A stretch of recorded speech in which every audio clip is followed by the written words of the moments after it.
Exodus, chapter 22.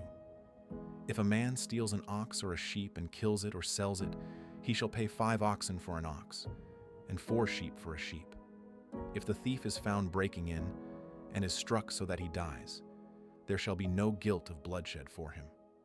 If the sun has risen on him, he is guilty of bloodshed. He shall make restitution. If he has nothing, then he shall be sold for his theft. If the stolen property is found in his hand alive, whether it is ox, donkey, or sheep, he shall pay double.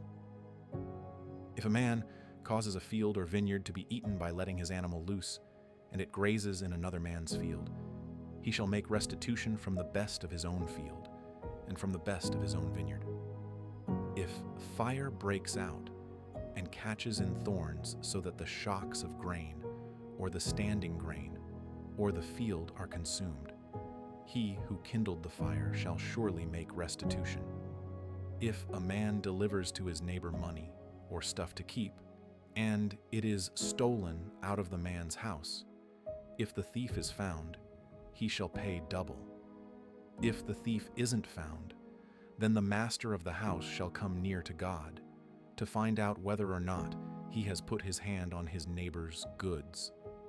For every matter of trespass, whether it is for ox, for donkey, for sheep, for clothing, or for any kind of lost thing, about which one says, "This is mine," the cause of both parties shall come before God. He whom God condemns shall pay double to his neighbor. If a man delivers to his neighbor a donkey, an ox, a sheep, or any animal to keep, and it dies or is injured or driven away, no man seeing it, the oath of Yahweh shall be between them both. He has not put his hand on his neighbor's goods, and its owner shall accept it, and he shall not make restitution. But if it is stolen from him, the one who stole shall make restitution to its owner. If it is torn in pieces, let him bring it for evidence. He shall not make good that which was torn. If a man borrows anything of his neighbor's, and it is injured or dies, its owner not being with it, he shall surely make restitution. If its owner is with it, he shall not make it good. If it is a leased thing, it came for its lease. If a man entices a virgin who isn't pledged to be married and lies with her, he shall surely pay a dowry for her to be his wife. If her father utterly refuses to give her to him, he shall pay money according to the dowry of virgins. You shall not allow a sorceress to live. Whoever has sex with an animal shall surely be put to death. He who sacrifices to any god except to Yahweh only shall be utterly destroyed. You shall not wrong an alien or oppress him, for you were aliens in the land of Egypt. You shall not take advantage of any widow or fatherless child. If you take advantage of them at all, and they cry at all to me, I will surely hear their cry, and my wrath will grow hot, and I will kill you with the sword, and your wives shall be widows, and your children fatherless. If you lend money to any of my people with you, who is Po, you shall not charge him interest. If you take your neighbor's garment as collateral, you shall restore it to him before the sun goes down, for that is his only covering. It is his garment for his skin. What would he sleep in? It will happen, when he cries to me, that I will hear, for I am gracious. You shall not blaspheme God, nor curse a ruler of your people. You shall not delay to offer from your harvest, and from the outflow of your presses. You shall give the firstborn of your sons to me. You shall do likewise with your cattle, and with your sheep. It shall be with its mother 7 days. Then, on the 8th day, you shall give it to me. You shall be holy men to me. Therefore, you shall not eat any meat that is torn by animals in the field. You shall cast it to the dogs. Exodus, chapter 23. You shall not spread a false report. Don't join your hand with the wicked to be a malicious witness. You shall not follow a crowd to do evil. You shall not testify in court to side with a multitude to pervert justice. You shall not favor a poor man in his cause. If you meet your enemy's ox or his donkey going astray, you shall surely bring it back to him again. If you see the donkey of him who hates you fallen down under his burden, don't leave him. You shall surely help him with it. You shall not deny justice to your poor people in their lawsuits. Keep far from a false charge, and don't kill the innocent and righteous, for I will not justify the wicked. You shall take no bribe, for a bribe blinds those who have sight, and perverts the words of the righteous. You shall not oppress an alien, for you know the heart of an alien, since you were aliens in the land of Egypt.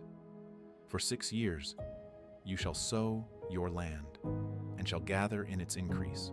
But the 7th year you shall let it rest, and lie fallow, that the poor of your people may eat, and what they leave the animal of the field shall eat.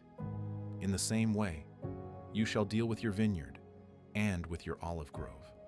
6 days you shall do your work, and on the 7th day you shall rest, that your ox and your donkey may have rest, and the son of your servant and the alien may be refreshed. Be careful to do all things that I have said to you, and don't invoke the name of other gods, or even let them be heard out of your mouth. You shall observe a feast to me 3 times a year. You shall observe the feast of unleavened bread. 7 days you shall eat unleavened bread, as I commanded you, at the time appointed in the month Abib, for in it you came out of Egypt. And no one shall appear before me empty. And the feast of harvest, the first fruits of your labors, which you sow in the field, and the feast of ingathering, at the end of the year, when you gather in your labors out of the field. 3 times in the year, all your males shall appear before the Lord Yahweh. You shall not offer the blood of my sacrifice with leavened bread. The fat of my feast shall not remain all night until the morning. You shall bring the first of the first fruits of your ground into the house of Yahweh your God. You shall not boil a young goat in its mother's milk. Behold, I send an angel before you to keep you by the way, and to bring you into the place which I have prepared. Pay attention to him and listen to his voice. Don't provoke him, for he will not pardon your disobedience, for my name is in him. But if you indeed listen to his voice and do all that I speak, then I will be an enemy to your enemies and an adversary to your adversaries. For my angel shall go before you and bring you in to the Amorite, the Hittite, the Perizzite, the Canaanite, the Hivite, and the Jebusite, and I will cut them off. You shall not bow down to their gods, nor serve them, nor follow their practices, but you shall utterly overthrow them and demolish their pillars. You shall serve Yahweh your God, and he will bless your bread and your water, and I will take sickness away from among you. No one will miscarry or be barren in your land. I will fulfill the number of your days. I will send my terror before you, and will confuse all the people to whom you come, and I will make all your enemies turn their backs to you. I will send the hornet before you, which will drive out the Hivite, the Canaanite, and the Hittite from before you. I will not drive them out from before you in 1 year, lest the land become desolate and the animals of the field multiply against you. Little by little I will drive them out from before you, until you have increased and inherit the land. I will set your border from the Red Sea even to the Sea of the Philistines, and from the wilderness to the river. For I will deliver the inhabitants of the land into your hand, and you shall drive them out before you. You shall make no covenant with them, nor with their gods. They shall not dwell in your land, lest they make you sin against me. For if you serve their gods, it will surely be a snare to you.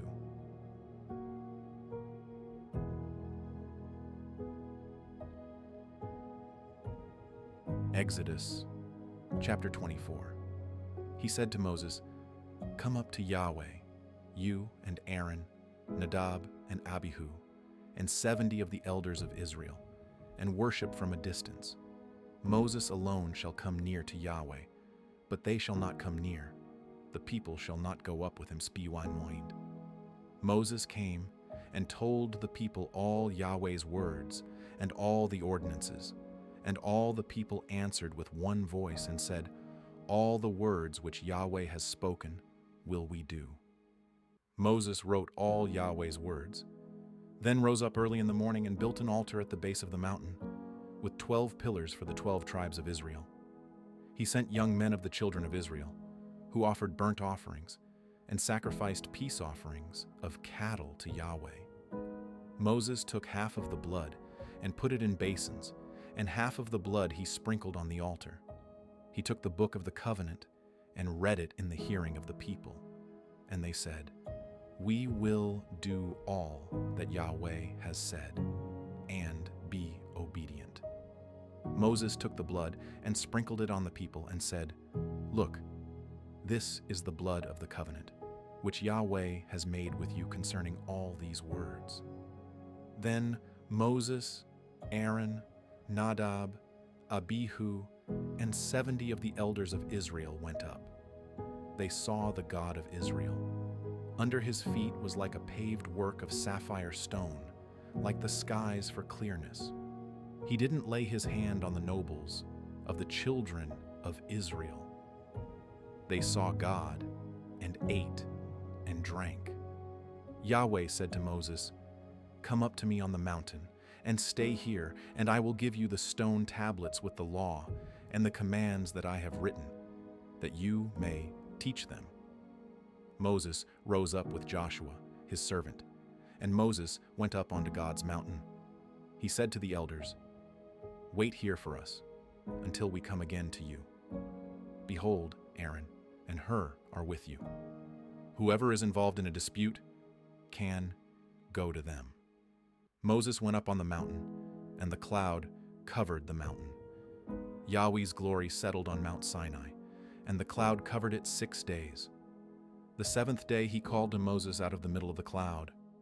The appearance of Yahweh's glory was like devouring fire on the top of the mountain in the eyes of the children of Israel. Moses entered into the middle of the cloud and went up on the mountain. And Moses was on the mountain 40 days and 40 nights.